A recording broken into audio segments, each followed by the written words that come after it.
Prior to the start of the 2023-2024 Premier League season, I did make my predictions on how the table would look like at the end of the season. However, I also did note that my predictions were subject to change depending on what business clubs went on to do because the transfer window was still open. Well, clubs indeed went on to do their business. And while we are late on in the season, today we won't be looking at the Premier League table standings vis-a-vis what my predictions were, but we will focus on what have been the most impactful Premier League signings for the 2023-2024 season. It has been a season where clubs made what would have seemed like regrettable businesses or shied away from some. To Liverpool that missed out on key signings and had to end up with their plan C's. To the Manchester United that did focus their efforts elsewhere and did not value Premier League pedigree. For example, when United signed Sofiane Amrabat, they also had the option of taking Tottenham's Pierre-Emile Højbjerg. Well, some names may be exciting to you. Perhaps some will be disappointed that they are not included in this list. But here are my top 10 Premier League signings of the season. Welcome back to the Football Tribe YouTube channel. Robert Kesakos is my name. I hope you're having a wonderful week. Happy Labor Day for all those that are working out there. For those that are working today, for those that are off, do enjoy your off day as you prepare to return to work tomorrow. And by the way, welcome back from that UEFA Champions League action that saw Real Madrid and Bayern Munich share the spoils in a 2-2 draw. More importantly, tonight, PSG will be up against Dortmund. But like I said, our focus today is on the top 10 Premier League signings of the season. In number 10, for me, is Arsenal's Kai Havertz. Some would argue that perhaps he should have been higher on this list, while others may think he doesn't even deserve to be on this list. Again, it depends on how you look at it. The reason as why I think Havertz should be on this list, one, never mind that he was in the Premier League already before, but the kind of impact he has had on this Arsenal side. We all know he came in as he wasn't the fan favorite. Most Arsenal fans were taken by surprise that Arsenal had signed Kai Havertz for as much as £65 million. And indeed, the German international did struggle in his starting days at the Emirates. It had been evident that, as talented as he is, things had not worked out perfectly well at Stamford Bridge. He struggled for goals. He struggled to find a solid position in which he played. He did thrive a little bit under the charges of Thomas Tuchel, but had struggled during Frank Lampard's era. And then he comes to Arsenal, and Mikel Arteta, on signing him, said he would bluster their midfield. He did play in the midfield. He has played in the midfield at times, but he has been most impactful when playing in that false 9 role or as their lead attacker in most games. I think that 12 goals in a Premier League season and 6 assists gives you a turnover of an 18-goal involvement. That's quite decent enough for a player that had never scored more than 7 goals in a season for Chelsea in the 3 years that he spent there. In all competitions, he has 13 goals to his name this season for Arsenal, and that's his best ever season in the Premier League. Well, it took Mikel Arteta to unlock him. While Mikel Arteta unlocked him, he also unlocked the love he has received from the Arsenal fans because, well, they keep singing that song of Waka Waka Waka, 60 million down the drain. Kai Havertz has scored again. That's how impactful he has been. He's been a great player. He did score that late goal that saw Arsenal win against Brentford in the first leg by 1-0. He's gone on to score plenty of goals. Of course, his first being a penalty, I think, against FC Bournemouth that had been offered to him by Martin Odegaard and his compatriots, I think Gabriel Jesus, to try and boost his morale. But again, he went on to score the winning goal in the 86th minute in the return leg against Brentford, as Arsenal won that one by 2-1. So he's been quite impactful for this Arsenal side, and I do think he deserves to be in this list of the top 10 Premier League signings of this season. If you disagree with me, let me know what your reasons are, and if you do agree with me, or perhaps think he should have been higher in this list, do let me know still as well. At number 9, it's Brighton and Hove's João Pedro. In what has been a very difficult season for Roberto Di Zerbi and his Brighton side, I thought João Pedro was the shining star in that Brighton team that has struggled with plenty of injuries. They did struggle in Europe because they were in European competitions, playing in the Europa League. They had a difficult start to that campaign, but then bounced back and finished top of their group.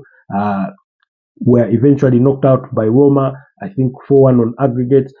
In the Premier League, they did struggle for form, they did struggle for consistency, but amidst it all, João Pedro was one of the shining stars in that team, alongside the likes of Pascal Gropp, who has about 10 Premier League assists to his name. With 14 goals and 2 assists in all competitions, I do think that João Pedro was quite a revelation for this Premier League season. Very, very decent player. And I think he could fit in some of those teams that are in the top half of the table. That's how good he has been. And in number 8 is the defender of Aston Villa in Pau Torres, signed from Villarreal. Unai Emery thought or deemed it that he was the right fit for his Aston Villa side. Aston Villa are on the verge of qualifying for the UEFA Champions League for the first time since 1983. They did win the UEFA Champions League in 1982, but that aside, it's been that long since they ever surfaced in the UEFA Champions League, and the man behind that drive to take them back to the UEFA Champions League is none other than Unai Emery. Was at Arsenal, was at Villarreal, was at Sevilla, was at PSG. Great success to his name, especially in the Europa League. They are still in the UEFA Conference League. But more importantly, they are driving for that top 4 finish that will see them compete in the UEFA Champions League. How they compete there is a story for another day. But the fact that they are on the verge of that qualification is a clear tale of how good Unai Emery has been. He did come in last season to replace a sacked Steven Gerrard at the time when the club were really doing poorly. And now he's moved them from potential relegation candidates to Champions League candidates. And Pau Torres has been an integral signing as far as that Aston Villa defense is concerned this season. Very, very decent player. So I did think he deserves to be in the top 10 signings for the Premier League this season. Once again, do let me know if you disagree. But I do think that without Pau Torres in that defense, Aston Villa are quite a different team defensively. And with him in that backline, he epitomizes that build from behind that Unai Emery so desperately wants his team to play. For those of you that have been around for some time, you do remember how he wanted it to work out when he was at Arsenal, but oftentimes they did struggle because the goalkeeper then, Peter Cech, was very unaccustomed to playing with his feet, and he did struggle a couple of times. But at Aston Villa, with Emiliano Martinez in goal, Pau Torres leading that defense, and he's put a few goals to his name as well in the running, and I do think he deserves to be in 8th place for the top 10 Premier League signings of the season. In number 7, I'll go with Tottenham Hotspur's James Maddison. Following the relegation of Leicester City last season, who, by the way, have since been re-promoted back, and they are the champions of the Sky Bet Championship in England, I did think that they were destined to lose some of their key players, and top of that list was James Maddison. About 2 seasons ago, Arsenal did think or ponder about signing James Maddison, but they ended up settling for a familiar Martin Odegaard, who has, by the way, worked out incredibly well. I think 8 goals, 8 assists to his name already this season. Martin Odegaard is a good performance enough to say Arsenal made the right choice at the time. So they forfeited signing a then £70 million rated James Maddison and signed Martin Odegaard. I'm sure Arsenal fans will agree that they have no regrets on that. 2 seasons down the road, Leicester City are relegated, and here comes Ange Postecoglou. Says, get me James Maddison from Leicester City to Tottenham. And wow, I do not think he's been a revelation because we already knew what he was capable of doing. He just did it a little better in a playing style that suited him. Of course, once again, like his career has always been, he has struggled with some injuries. I think around the month of between October and December there, he did struggle. He was out for, I think, about 2 months through injury. But never mind. Tottenham signed James Maddison, among other players, like we're going to see, and then they lose Harry Kane. And we all thought, with Tottenham losing Harry Kane, they will struggle this season. And one would argue that they have struggled this season. And maybe yes, in some cases. When you look back at last weekend's game, their 3-2 loss against Arsenal in the North London derby, you can't, if you're a Tottenham fan, you can't help but wonder that had Harry Kane been here, maybe, just maybe, the result could have been different. Because if there's any player that loved to score against Arsenal, Harry Kane is one of those, including the likes of Wayne Rooney, Didier Drogba, Diego Jota, and among others. They would love, or they love to score against Arsenal. So, but once Harry Kane left, the eyes looked on to the now captain, Son Heung-min.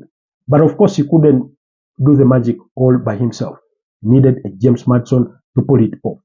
And in that run-in, he has 4 goals and 7 assists to his name. When Tottenham were high-flying in the first half of the Premier League season, it was James Maddison's fault that really helped to carry this Tottenham side forward. Of course, later on, as he struggled through injury, the likes of Richarlison woke up, Brennan Johnson got to, to wake up and rise to his game to try and fill that void. But Tottenham could still feel it creatively that they were missing James Maddison. And that's why I think he deserves to be in the top 10 signings for the Premier League this season. And he is at number 7 on my list. In number 6 is another Tottenham player, Guillermo Vicario. Now, I didn't know about Vicario until this season. Of course, at the end of last season, given with all the mistakes that happened, including one that happened in the North London derby as Bukayo Saka scored against Hugo Lloris, Tottenham fans were all up in arms. They did express their disappointment in their then captain, Hugo Lloris, in how he had disappointed them over the course of the season a couple of times with uncharacteristic mistakes, especially for a French international goalkeeper of his stature.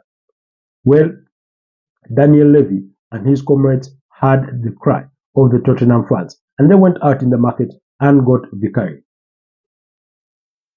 By the clean sheets of David Raya, of Jordan Pickford, I would comfortably sit on a panel and argue that Vicario has been the best goalkeeper this season. By the clean sheets, I think 14 for David Raya and about 13 or 10 for Jordan Pickford. By those performances from those goalkeepers, I would sit on a panel and argue that Vicario has been the best goalkeeper this season.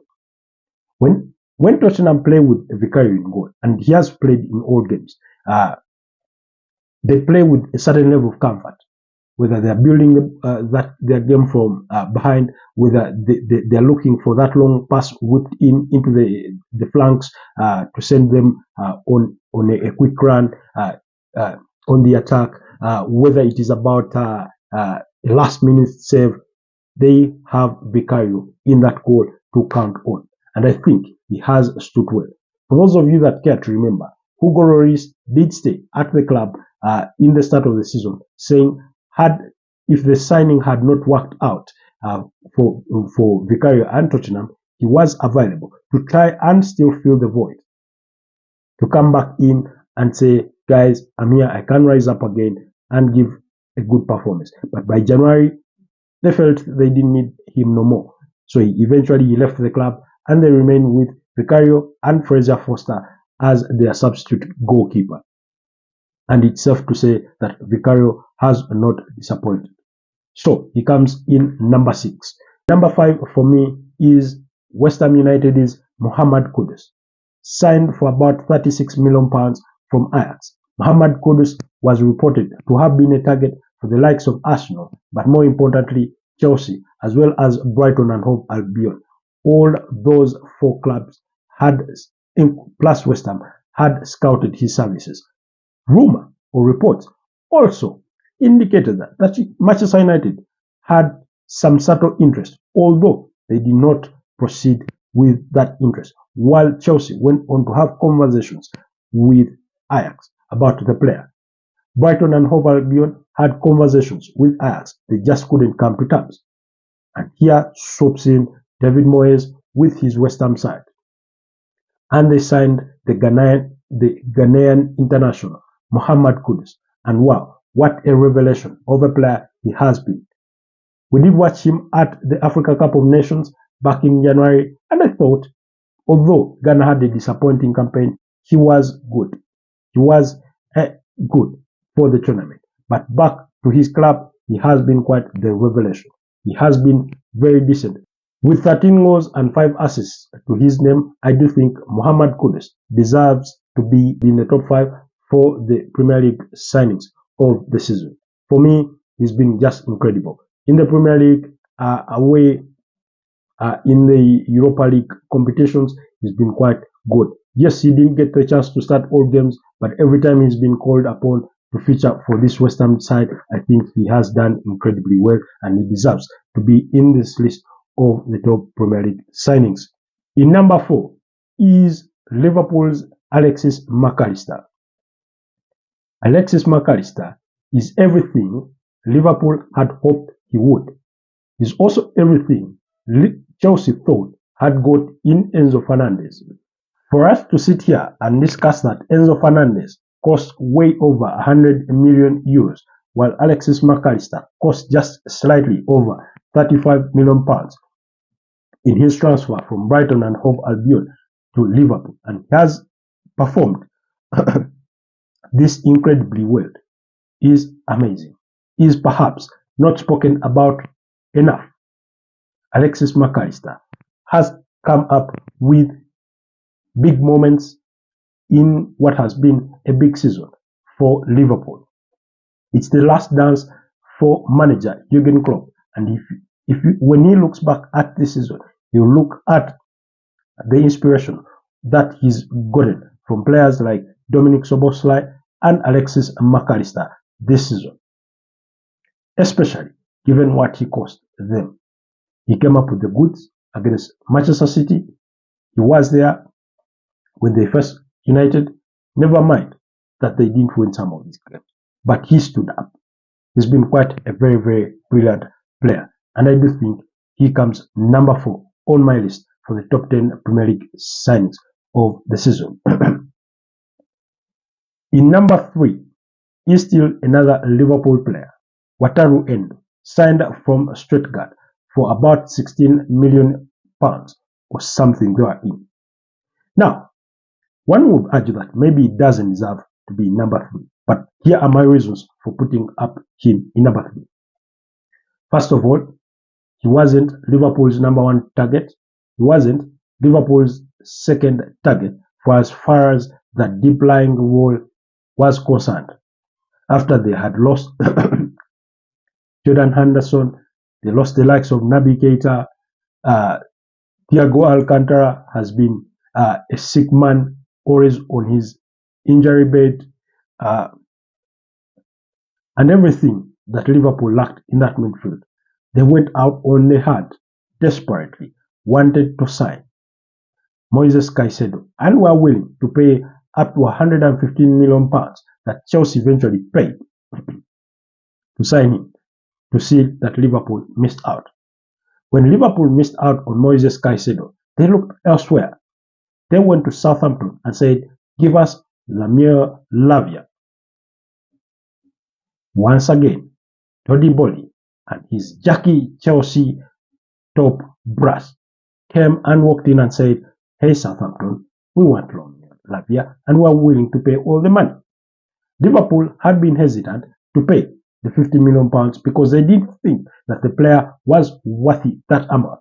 But Chelsea were like, never mind, ignore the words, we do have the money and we will pay. I have not watched Chelsea with Romeo Lavia kicking a ball for that club. For the better part of the season, he's been out injured. Is it money down the drain? It's too early to say because so many clubs have had many of their summer signing players out injured. So it's too early to call. But it is safe to say that as far as Chelsea's poor season has been concerned, he has not benefited them a single bit. So Liverpool went from losing Moises Caicedo and lost Romeo Lavia both to Chelsea. So they looked around the market and said, wow, how about Wataru Endo, the 30-year-old Japanese international at Stuttgart, then their captain at the time. They went in for him, and oh my, he has not disappointed. He has barely placed a foot wrong. He has put his body on the line for Liverpool this season. He's been a hard nut to crack in that Liverpool midfield. And for all the good things Liverpool have done this season in the Premier League, all the great results they have achieved or have not achieved, he's been part and parcel of that Liverpool. He's been so good that he has enabled the likes of Alexis McAllister and Dominic Szoboszlai to shine. Because every time he's available, he does the donkey work and then allows McAllister time to move forward up the pitch and even get goals to his name. He allows Ryan Gravenberch, if it is him playing, to move a little further forward. He allows Dominic Szoboszlai to roam that Liverpool midfield because he knows Wataru Endo is there and he's got our back.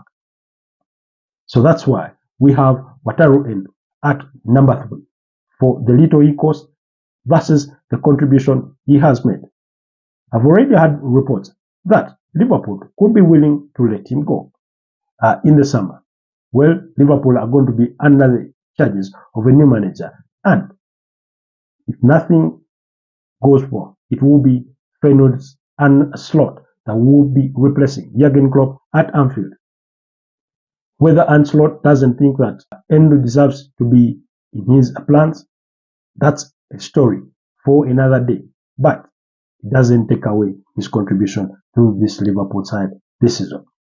In number 2 is none other than Chelsea's Cole Palmer, the £1 billion flops, so has been branded for most of the Chelsea signings.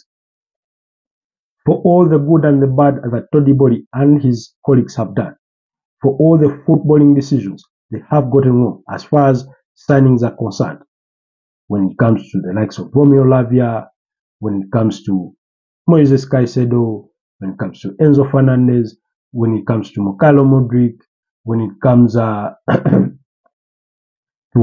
all the other players that they have signed, that some people may think were bad signings for Chelsea, they got something right. And the one thing that they got right was signing Cole Palmer from Manchester City. Young as he is, I think he has carried Chelsea on his shoulders this season. 20 Premier League goals, competing with Braut Erling Haaland for the Golden Boot, and then provided 9 assists. That's a 29 goal involvement. Quite spectacular. Only Ollie Watkins of Aston Villa is better when it comes to goal contributions in the Premier League this season as compared to players. So it's Ollie Watkins and Cole Palmer, number 2. When it comes to Premier League goals, I think Braut Erling Haaland now has 21 goals, but Cole Palmer with 20 goals. 11 goals in open play and 9 penalties. When Chelsea needed a player to look out to when they got a penalty, it was Cole Palmer that they called upon. Again, never mind his age, he simply stepped up and took everything in his stride and said, I'm ready to lead. Not because I'm wearing the armband, but because I want to lead by example. He's carried this Chelsea side on his shoulders. Without his goals, who knows where Chelsea could have been. I doubt if we do the math, Chelsea wouldn't be in those relegation places if we take away Cole Palmer's assists and goals this season. But anyway, I do think he deserves it. He is the number 2 top Premier League signing for the season. In number 1, the long and awaited number 1, I give the crown to Declan Rice. Signed for £105 million from West Ham to Arsenal. Declan Rice has fit in that Arsenal side like a glove. You may think he's played with Arsenal for the last 2 years. Yes, he was a Premier League player already when they signed him from West Ham, Premier League ready and perhaps proven. But usually, players coming from smaller clubs to bigger clubs tend to struggle, especially with the demands, with the pressure that comes with playing for a bigger club. We saw it with the likes of Darren Benty back in the days when he signed for Tottenham. We've seen it with plenty of players. We saw it with Maroon Fellaini when he left Everton for Manchester United and all those kinds of things. Players from smaller clubs tend to struggle when they join bigger clubs. We've seen it with Moises Caicedo leaving Brighton and going to Chelsea. One would think he was already Premier League ready, tested and proven he would just fit in, but it hasn't really worked out that way, the way it has worked out for Arsenal and Declan Rice. When you talk about Declan Rice and how he has impacted Arsenal this season, it's easy for Arsenal fans or even non-Arsenal fans to forget that Arsenal, for the biggest part of this season, have missed arguably their best midfield player or best holding midfield player in Thomas Partey, who not until the previous 2 games against Chelsea and Tottenham had not started a Premier League game in I think about 3 or 4 months. So, Declan Rice gave Arsenal safety that they never thought they would have with the absence of Thomas Partey being out that long. Not even the well game-reading Jorginho could provide that safety. Take nothing away from Jorginho. He has been incredible when called upon to lead that Arsenal midfield.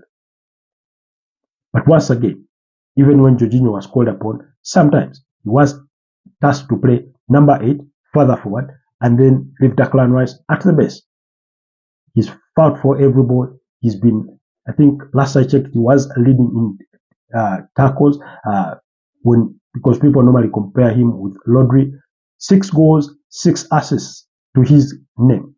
He scored the winning goal for Arsenal when they were at Kenilworth Road with arguably the last kick of the game, heading home a header from Martin Odegaard's floated ball to win it 4-3 for Arsenal against Luton Town. When it was 1-1 against Manchester United at the Emirates Stadium, it was Declan Rice that came up with the goods.